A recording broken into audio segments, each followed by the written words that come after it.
الشیطان الرجیم بسم اللہ الرحمن الرحیم الحمد للہ رب العالمین بارئ الخلائق اجمعین والصلاة والسلام علی سید الانبیاء والمرسلین وعلی آلہ الطیبین الطاہرین المعصومین اما بعد عزیزان محترم، ذی الحجہ کا یہ مہینہ حج کا مہینہ ہے۔ 9 ذی الحجہ کو تمام حاجی ظہر کے وقت میدان عرفات میں ہوتے ہیں۔ وہاں کی تاریخ کے اعتبار سے آج ذی الحجہ کی 9 تاریخ ہے، وہاں یہاں نہیں۔ حج پہ جانے والے تمام حاجی ظہر سے پہلے عرفات کے میدان میں پہنچ جائیں گے، اور مومنین کے یہاں خاص کر عبادتوں میں دعائے عرفہ پڑھنے کا اہتمام ہوتا ہے۔ عرفات کے میدان میں جو امام حسین علیہ السلام سے مروی ہے، اور آخر میں چوتھے امام کی دعا جو ہے وہی پڑھی جاتی ہے، اعمال ہوتے ہیں۔ 9 تاریخ کو جناب مسلم کی شہادت کی تاریخ بھی ہے۔ نزا عرفات کے میدان میں مومنین جناب مسلم کی شہادت کی مجلس بھی کرتے ہیں، لیکن دعا عرفہ صرف وہیں سے مخصوص نہیں ہے۔ عرفے کے دن کی دعا ہے، بڑی معرفت والی دعا ہے جو امام سے مروی ہے، تو ان کے چاہنے والے 9 ذی الحجہ کو اپنے گھروں میں بھی وہ دعا پڑھتے ہیں۔ اب چونکہ امام نے وہاں پڑھی تھی بیٹھ کے، اور راوی نے وہیں سے نقل کیا ہے میدان عرفات سے، لہذا مومنین کا طریقہ یہ ہے کہ عرفات کے میدان میں بھی اس کو پڑھتے ہیں۔ وہ دعا غیروں کو نصیب نہیں ہے۔ ایک سال علامہ جوادی تھے تو دعا پڑھ رہے تھے، وہ اس کا ترجمہ بھی پڑھتے تھے وہ، اور پورے حاجی اس دعا کو پڑھ کے گریہ بھی کر رہے تھے، رو بھی رہے تھے۔ تو ظاہر ہے کہ وہاں حج میں شیعہ سنی سبھی ہوتے ہیں۔ اس خیمے میں مثلا شیعہ ہیں تو سامنے والے مثلا سنی حضرات ہیں، ادھر مطلب سنی حضرات ہیں مثال کے طور پر، تو ادھر کوئی اور ہے، مسلمانوں میں کوئی اور فرقہ ہے، تو سامنے والے لوگ اس دعا کو سن رہے تھے، بہت غور سے سن رہے تھے۔ تو ہر قافلے میں تقریباً ایک رہنما مولوی ہوتا ہے جو کسی حد تک عربی بھی سمجھتا ہے اور اردو تو جانتا ہی ہے وہ۔ تو دعا ختم ہونے کے بعد ایک صاحب اس میں سے اٹھ کے آئے، مولوی لگ رہے تھے وہ، تو نے کہا یہ دعا آپ کو کہاں ملی؟ یہ جو پڑھ رہے ہیں آپ، یہ کہاں ملی آپ کو؟ تو ظاہر ہے کہ ہمارے یہاں کہاں ملی، ہمارے یہاں تو اماموں سے منتقل ہوتی ہوئی آئی ہے۔ تیسرے امام نے چوتھے امام کو بتایا، انہوں نے 5ویں امام کو ہوتے ہوتے مومنین تک آئی، مومنین کے بعد آپ تک آئی۔ تو انہوں نے فرمایا کہ یہ دعا ہمارے رائج ہے، ہم کو بھی چاہیے۔ تو انہوں نے کہا لیجیے، لے لیجیے، پڑھیے گا آپ۔ تو دعا کے الفاظ ان کو اتنے اچھے لگے، مالک کو پکارنے کا طریقہ، انداز، آداب، انہوں نے کہا ہم کو بھی دے دیجیے کہ نہیں آپ پڑھیے لیجیے۔ خیر اب تو بہت مشہور ہے وہ، دوسروں کو دوسرے جب دیکھتے ہیں ہمارے یہاں کے آداب دعا کو اور آداب ائمہ کو اور طریقہ ائمہ کو، اور ان کے سامنے وہ تصویر کی نورانی جھلک آتی ہے تو اس سے متاثر ہوتے ہیں۔ قصور ہمارا ہے کہ ہم اس نورانی جھلک کو پیش نہیں کرتے۔ اگر زمانے کے سامنے ان کے سیرت و کردار کے نمونے ہم پیش کریں، ان کے اقوال کے ہم نمونے پیش کریں، تو اتنا تو ضرور ہوگا کہ زمانہ سوچنے پر مجبور ہو جائے گا کہ اہل بیت کیا ہیں۔ لہذا مومنین 7ویں کو امام محمد باقر علیہ السلام کی شہادت کی تاریخ بھی مکے میں مناتے ہیں، اپنے اپنے قیام گاہ پر مجلس ان کے لیے کرتے ہیں، اس لیے کہ وہ ان کی شہادت کی تاریخ ہے جو کل گزر چکی یہاں انڈیا میں۔ اور وہاں جو مومنین ہوتے ہیں وہ شہادت کا ذکر کرتے ہیں۔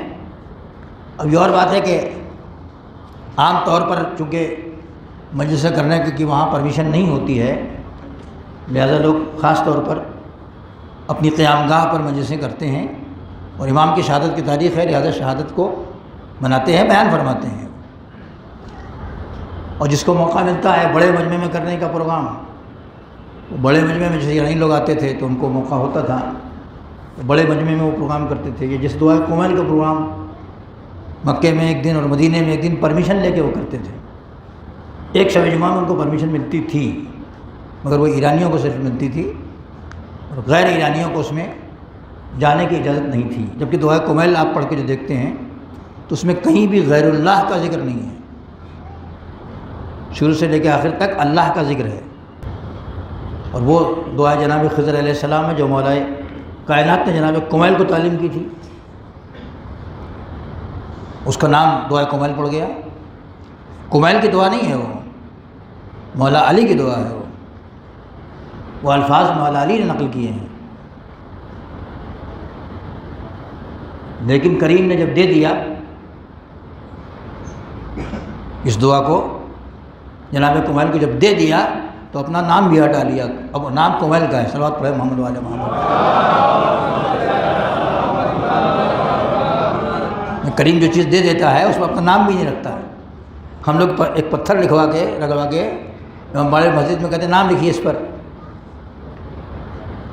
تاکہ اس پر میرا نام چلے۔ اور مولا علی نے دے دیا تو نہ دعا علی کہا نہ دعا خضر کہا، دعا کومیل کہا۔ تو آج آپ بھی جانتے ہیں کہ ہے دعا اصل میں مولا علی کی وہ الفاظ،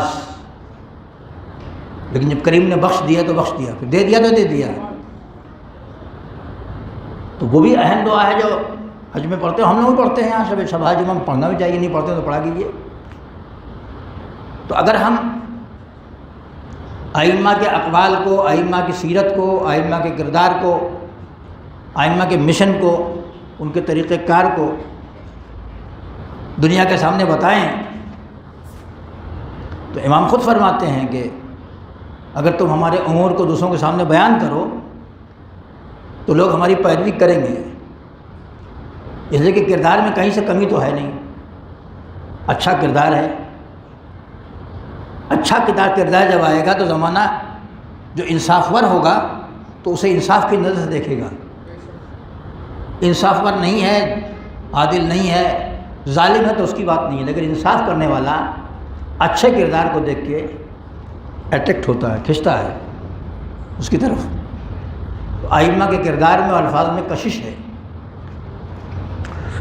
اور ہمارے ائمہ نے مسلسل زور دیا ہے اس بات پر کہ امامت کو زمانے کے سامنے پیش کیا جائے، اس لیے کہ امامت ہی بعد نبوت کو پہچاننے کا ذریعہ ہے اور توحید کو پہچاننے کا ذریعہ ہے۔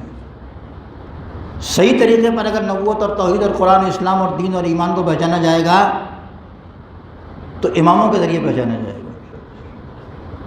کربلا میں سب مار ڈالے گئے، لگتا تھا کہ چراغ بجھ گیا بالکل، اب کوئی نہیں ہے، مردوں میں تو کوئی بچا ہی نہیں تھا، عورتیں رہ گئی تھیں۔ 2 مرد تھے، اس میں ایک بچہ اور ایک جوان، باپ بیٹے بچے تھے۔ اس کے بعد جو بنی امیہ کے حالات آئے اس قدر خراب تھے کہ ہمارے اور آپ کے چوتھے امام کو ممبر تو نہیں ملا،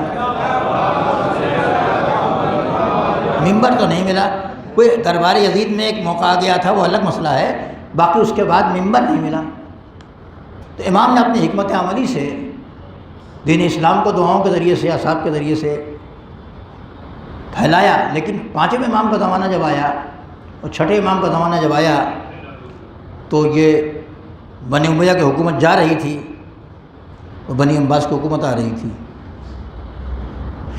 یعنی ایک ظالم جا رہا تھا، دوسرا ظالم آ رہا تھا. وہ ظالم اپنا پرچار کرتا اور کر رہا تھا. یہ ظالم جب آئے بنی عباس والے، یہ بھی کچھ کم ظالم نہیں تھے، تو انہوں نے اپنا پرچار کیا، مگر بیچ میں لڑائی رہی. وہ جب دو موذیوں کے لڑنے کا زمانہ آیا تو ایسے میں حکمت یہ ہے کہ آپ اپنی بات کہہ لیں، ان کی لڑائی میں اپنی گردن نہ پھنسائیں.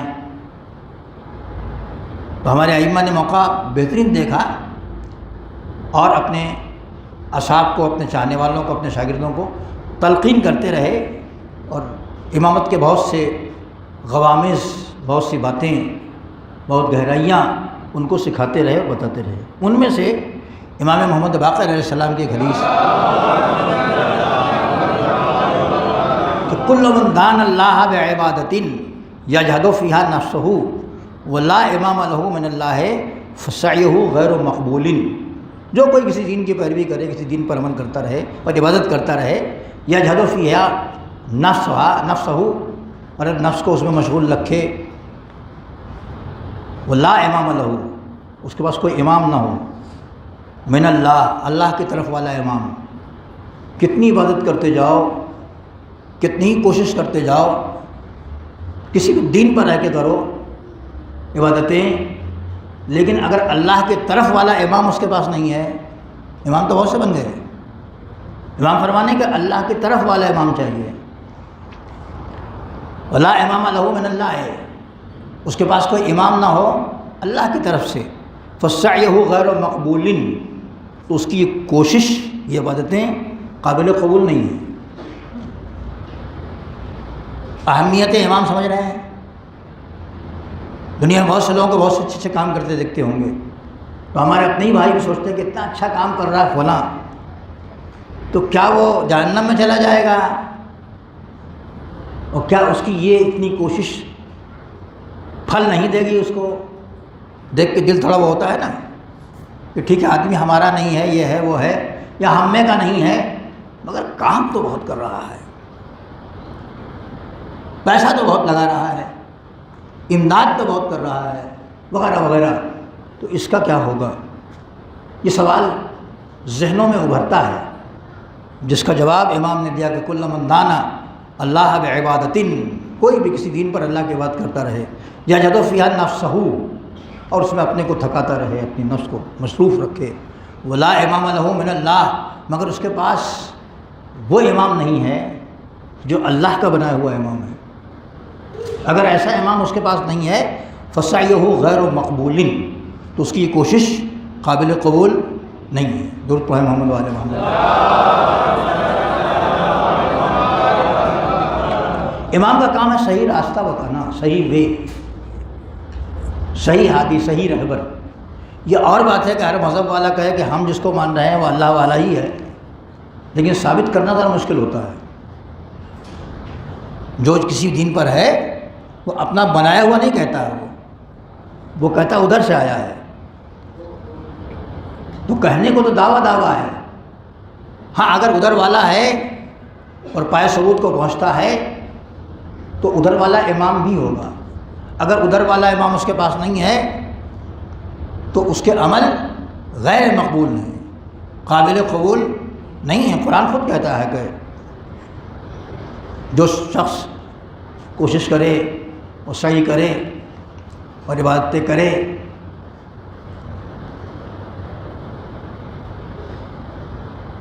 تو اللہ اسے قبول نہیں کرتا. جو غیر اسلام کی پیروی کر رہا ہے اللہ اس کو قبول نہیں کرتا. قرآن بھی کہتا ہے، یعنی جو اس نے بھیجا ہے اس پر عمل کرنا ہے. میں جو کہہ رہا ہوں وہ نہیں. تو ہر آدمی کہے گا کہ میں جو کر رہا ہوں ادھر والا ہے. امام کو کیسے پہچانے گا؟ عقل سے. امام اپنے کو کیسے پہچانوائے گا؟ عقل کو اپیل کرے گا. وہ عقل کہتی ہے کہ ادھر والا ہے تو ادھر کی نشانی دکھاؤ، معجزہ دکھاؤ. نبی کو کیسے مانے گا؟ عقل سے. عقل کہتی ہے کہ نبی ادھر والا ہے تو معجزہ دکھائے گا، وہ دکھائے گا اور اپنے کو بنوائے گا کہ میں نبی یا امام ہوں۔ اسی وجہ سے جب جھوٹا اور سچا جمع ہوتا ہے تو جھوٹے کی قلی کھل جاتی ہے، جھوٹے کو سرنڈر کرنا پڑتا ہے، ہٹ جانا پڑتا ہے، اور سچا والا کھڑا رہ جاتا ہے۔ تو جب تک امام نہ ہو غیر مقبول ہے عمل، چاہے کتنی عمل کوئی کر لے، ہوا ضال متحیر، وہ گمراہ ہے اور حیران ہے۔ واللہ شانی لأعمالہ، خدا اس کے عمل کا دشمن ہے۔ عمل تو بہت کر رہا ہے مگر امام نہیں ہے اس کے پاس، تو خدا اس کے عمل کا دشمن ہے۔ یہ کون کہہ رہا ہے؟ جو اللہ کی طرف سے امام ہے۔ کس دور میں کہہ رہا ہے؟ جس دور میں اس کو تھوڑا سا موقع ملا ہے۔ دو حکومتیں لڑ رہی ہیں اور ان کو موقع مل گیا، باپ کو اور بیٹے کو، یعنی پانچویں امام اور چھٹے امام کو موقع مل گیا، تو اب صحیح تعارف کرا رہے ہیں کہ اللہ کے بنائے ہوئے امام کو ماننا بہت ضروری ہے۔ اپنی عقلوں سے کام لو، دلیلوں کو دیکھو اور اس کو مانو جو اللہ کا بنایا ہوا امام ہے۔ اور ان کے بارے میں تو خود ہی آپ روایتیں سنتے اور پڑھتے رہتے ہیں کہ جناب جابر سے کہا تھا کہ میرا ایک بیٹا ہوگا، جابر ان کو سلام کہنا میرا جا کے، ہے نا؟ تو انہوں نے ڈھونڈ کے سلام کیا اور نشانیاں ملاحظہ کی جو پیغمبر نے بتائی تھیں، وہ چونکہ اماموں کو دیکھتے چلے آئے تھے، پیغمبر کو دیکھا تھا، مولا علی کو دیکھا تھا، امام حسین کو دیکھا تھا، امام حسن کو دیکھا تھا، امام زین العابدین حسین کو دیکھا تھا، اتنے عصمت صاحبان عصمت کو دیکھ چکے تھے، لہٰذا اب ان کو پہچاننے میں کوئی پریشانی نہیں ہوگی۔ تو انہوں نے پیغمبر کا سلام کس کو کہا تھا؟ پانچویں امام کو، جو اللہ کی طرف سے بنا ہوا امام ہے۔ جب ان کو موقع مل گیا تو انہوں کو دیکھو اللہ کا بنا ہوا امام ڈھونڈو، اگر اللہ کا بنا ہوا امام تمہارے پاس نہیں ہے تو تمہارا عمل قابل قبول نہیں ہے، ایسا آدمی گمراہ ہے، متحیر ہے، حیران ہے۔ واللہ شانی لأعمالہ، اللہ اس کے اعمال کا دشمن ہے۔ ومثلہ، اور مثال دے رہے ہیں، ومثلہ کمثل شاۃ غلت عن راعیہا وقطیعہا فہضمت ذاہبۃ وجائبۃ یومہا، اس شخص کی مثال جس کے پاس امام نہیں ہے، اس گوسفند کی ہے جو اپنے گلے سے بچھڑ گیا ہو، جو بکری یا گوسفند اپنے گلے سے بچھڑ گئی ہو، جو بھیڑ اپنے گلے سے بچھڑ گئی ہو اور اپنے چرواہے سے بچھڑ گئی ہو۔ مثال آپ کے لیے نہیں تھی، جو انہی کے درمیان ہو رہی تھی، مثال جس کے درمیان امام گفتگو کر رہے تھے، وہاں اس کا رواج زیادہ تھا۔ آج بھی ہندوستان کے بعض علاقوں میں بہت زیادہ بھیڑیں چرانے والے لوگ موجود ہیں، ان کی زبان میں جو گفتگو کریں گے تو ایسی مثال دینا پڑے گی۔ وہاں بھی یہی جانور ان کی کھیتیاں تھیں، تو امام نے مثال دیا کہ جس کے پاس امام نہیں ہے اس کی مثال اس بھیڑ کی ہے جو اپنے گلے سے، جو اپنے ریوڑ سے، جو اپنے مالک سے بچھڑ جائے۔ اب بچھڑنے کے بعد کیا ہوگا؟ آپ بھی دیہات میں، آپ میں بہت سے لوگ رہے ہیں، دیکھا ہوگا، جو بچے شہروں میں پلے ہیں ان کو اس کا تجربہ نہیں ہے، لیکن نالج کی دنیا اتنی بڑی ہو گئی ہے کہ وہ اس نالج کو حاصل کر سکتے ہیں اور کرتے رہتے ہیں۔ ایک بھیڑ اگر اپنے گلے سے اور اپنے مالک سے بچھڑ جائے تو ادھر سے چلاتی پھرتی ہے اور ادھر ادھر منہ مارتی رہتی ہے، اس کی مثال ایسے ہی ہے۔ فلما جنّہ اللیل، جب رات آ جاتی ہے اب تو بچھڑ گئی وہ بصرات بقطیع من غیر راعیہا، اور اس نے اگر کسی ایسے ریوڑ کو دیکھا، ایسے گلے کو دیکھا جو اس کے چرواہے کا، اس کے مالک کا گلہ نہیں ہے، بلکہ وہ گلہ بھیڑوں کا تو ہے مگر اس کا والا نہیں ہے جس میں وہ چر رہی تھی، تو بھیڑوں کی عادت کیا ہے؟ اسی میں جائے گی۔ شام ہو گئی بھٹکتے ہوئے کہ شام ہوتے ہوتے اس کو ایک ایسا ریوڑ نظر آیا، ایک ایسا گلہ نظر آیا جو اس کا گلہ تو نہیں تھا، نہ اس میں اس کا مالک تھا، نہ چرواہا اس کا تھا اس میں، مگر وہ اس میں فلما جنّہ اللیل بصرت بالقطیع ما غیر راعیہا، ایسے ریوڑ کو، ایسے گلے کو دیکھا اس نے کہ جس میں اس کا چرانے والا مالک نہیں تھا، فحنت الیہا واقترت بہا، تو وہ اس کے طرف بڑھی، ملا اور دھوکے میں چلی گئی وہاں، کیونکہ گلہ ہے یہاں، رہنا تو اس کو بھیڑوں کے درمیان ہے۔ فبانت معہا فی ربدتہا فلما ساق رائی قطیعتہ انکرت رائعہ وقتیتہا، جب صبح کو چرواہا اس کو دیکھا تو کہیں اور کی بھیڑ آ گئی ہمارے پاس، ایماندار ہے نا، چور ہوگا تو کہ چلو آ گئی، اچھا ہی ہے، ایک اور مل گئی، تو اس کو کیا کرے گا، وہ ہنکائے گا، اس کو بھگائے گا وہاں سے، ہے نا۔ تو اب جب بھگا دے گا تو پھر متحیر ہو جائے گی وہ بھیڑ، پھر کہاں جائے گی وہ، پھر کہیں اور چلی جائے گی۔ فحجمت متحیرتن تطلب رعیہا وقطیعہا، تو پھر وہ ادھر ادھر بھٹکتی پھرے گی اپنے گلے کو ڈھونڈتے ہوئے اور اپنے مالک کو ڈھونڈتے ہوئے کہ وہ کہاں گیا۔ فبصرت بغنم مراعیہا، پھر وہ دیکھے گی کہ کسی، اگر شام کو پھر اس کو کوئی مل گیا تو وہ اس کی طرف جائے گی، وحنت الیہا واقترت بہا، ہے نا، تو اس میں وہ اس کی طرف متوجہ ہوگی اور دھوکے میں پھر وہاں چلی جائے گی۔ اگر وہ بھیڑ بھٹکتی رہے اور اپنے گلے کو تلاش کرتی رہے، اس کا گلہ نہ ملے تو جو گلہ ہوگا اس میں چلی جائے گی۔ فصاح الراعی الحقی برعیک وقطیعک، تو اب دیکھ کے جب صبح ہوگی تو کیا ہوگا، پھر بھگائے گا وہ اور کہے گا کہ جاؤ اپنے گلے میں جاؤ اور اپنے چرواہے کے پاس جاؤ، اپنے مالک کے ساتھ جاؤ۔ فإنک طائحۃ متحیرۃ عن رعیک وقطیعتک، اور تم جو ہے وہ تو اپنے گلے سے بچھڑی ہوئی ہو اور تم اپنے مالک سے بچھڑی ہوئی ہو، یہ کہہ کے پھر بھگا دے گا۔ جس کا کوئی مالک نہیں ہے، جس کا کوئی گلہ بان نہیں ہے، کوئی چرواہا نہیں ہے، اس کو کوئی نہیں رکھے گا، پھر بھگا دے گا اس کو۔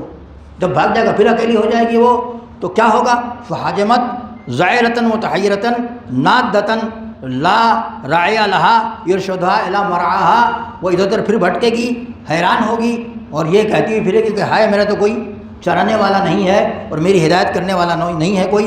فبینہ ہی کذالک اذ اغتنمت ضیعتھا فاکلھا، اتنے میں اگر کوئی بھیڑیا مل جائے تو مالک تو اس کا کوئی ہے نہیں، وہ اپنے گلے میں رہنے نہیں دے رہا ہے، بھیڑیا مل جائے گا تو کیا ہوگا، چیر پھاڑ کے اس کو رکھ دے گا۔ وَكَذَلِكَ وَاللَّهِ يَا محمد من اصبح من هذه الامہ لا امام لہ، پیغمبر کی حدیث بیان فرما رہے ہیں، وہاں سے لے کے آئے ہیں اور فرما رہے ہیں کہ اے محمد، ایسے ہی حال اس شخص کی ہے جو عمل تو کرتا چلا جا رہا ہے مگر اس کا کوئی وہ امام، ویسا امام نہیں ہے جو اللہ کی طرف سے معین ہوا، اصلی مالک نہیں ہے۔ جب اصلی مالک نہیں ہے تو کبھی ادھر بھٹکے گا کبھی ادھر بھٹکے گا۔ بھٹکنے کا مطلب یہ ہے کہ بھیڑیے اس کو، درندے اس کو چیر پھاڑ کے کھا جائیں گے۔ ہاں اگر اس کا کوئی اصلی مالک ہوگا تو بھیڑیے نہیں پوچھیں گے۔ اس طرح سے وہ گمراہ ہوگا، اصبح ضالن تائہن، تو اس طرح سے وہ انسان بھٹکتا ہوا ہوگا، گمراہ ہوگا۔ وَإِن مَاتَ عَلَىٰ هَذَا الْحَالِ، اور اگر اسی حال میں وہ شخص مر گیا تو ماتا میتۃ کفرن، تو یہ شخص کفر کی موت مرے گا۔ کیوں؟ اس لیے کہ اس کا امام نہیں ہے۔ پیغمبر نے خود فرمایا تھا کہ جو شخص مر جائے اور اپنے امام زمانہ کو نہ پہچانے وہ کفر کی موت مرے گا۔ تو اسی چیز کو، اسی پیغام کو زندہ کرنا ہے امام کو، اور موقع ملا ہے بنی امیہ و بنی عباس کے دور میں، تو زندگی کے لیے ایک مثال اور لگا دی کہ تم بھٹکتے نہ رہو، اپنے امام کے دامن سے جڑے رہو گے تو تمہارے اوپر کوئی بھی بھیڑیا عمل کرنے والا نہیں ہے، حملہ کرنے والا نہیں۔ درود پڑھ دیں محمد والے محمد۔ یہ میں نے آپ کے سامنے اصول کافی کی حدیث پیش کی۔ اس طرح سے امامت کو پہچانوانا اور زندہ کرنا، لوگوں کو بتانا ہمارے تمام اماموں کا کام تھا۔ جب جس کو جیسے جیسے موقع ملا تو الگ الگ انداز سے، الگ الگ طریقے سے انہوں نے اپنے کو پہچانوایا اور بتایا کہ ہم امام ہیں، تاکہ زمانہ دھوکے میں نہ رہے۔ اور آخر میں امام حسن عسکری علیہ السلام کا جب زمانہ آیا تو چونکہ امام بچپن ہی سے پیدا ہونے کے بعد ہی چھپا کے رکھے گئے تھے، دشمن طاق میں تھے، لہذا کسی نہ کسی موقع پہ بتانا ضروری تھا کہ میرے بعد یہ امام ہے۔ تو ان کے خاص صحابیوں نے ان کو دیکھا تھا، اسی وجہ سے جب جنازہ تیار ہوا اور جعفر بڑھے نماز پڑھانے کے لیے تو فوراً ہمارے اور آپ کے امام زمانہ جو چھوٹے تھے عمر میں، وہ آگے بڑھے اور بڑھنے کے بعد کہا چچا ہٹیے، میں اپنے باپ کا کی نماز جنازہ پڑھاؤں گا۔ اس طرح سے انہوں نے اپنی امامت کا تعارف کرایا تاکہ زمانہ کبھی بے امام نہ رہ جائے۔ اگر امام نہ ہوگا تو بھٹک جائے گا، اگر امام نہ ہوگا تو اعمال کرنے کے بعد بھی اس کے اعمال قابل قبول نہیں ہوں گے۔ لہذا عمل کی قبولیت کے لیے امامت کا عقیدہ بہت ضروری ہے۔ درود پڑھ دیں محمد و آل محمد۔ خدا ہم سب کو آخر دم تک ایمان کے اوپر قائم رکھے، اور جو معرفت کا حق ہے وہ ادا کرنے کی توفیق عنایت فرمائے، اور ہمارے بچوں کو بھی، ہماری نسلوں کو بھی قیامت تک معرفت امام عطا کرے، اس لیے کہ امام زمانے کو پاک بنانے آیا تھا، آلودہ کرنے نہیں آیا تھا۔ پروردگار عالم تجھے واسطہ ہے محمد و آل محمد کا، ہماری زندگیوں کو امام کی سیرت کے مطابق بنا دے، ویسا بندہ بنا دے جیسا بندہ تو دیکھنا چاہتا ہے۔ صلی اللہ علی محمد وآلہ الطاہرین والعصر ان الانسان لفی خسر الا الذین آمنوا وعملوا الصالحات وتواصوا بالحق وتواصوا بالصبر۔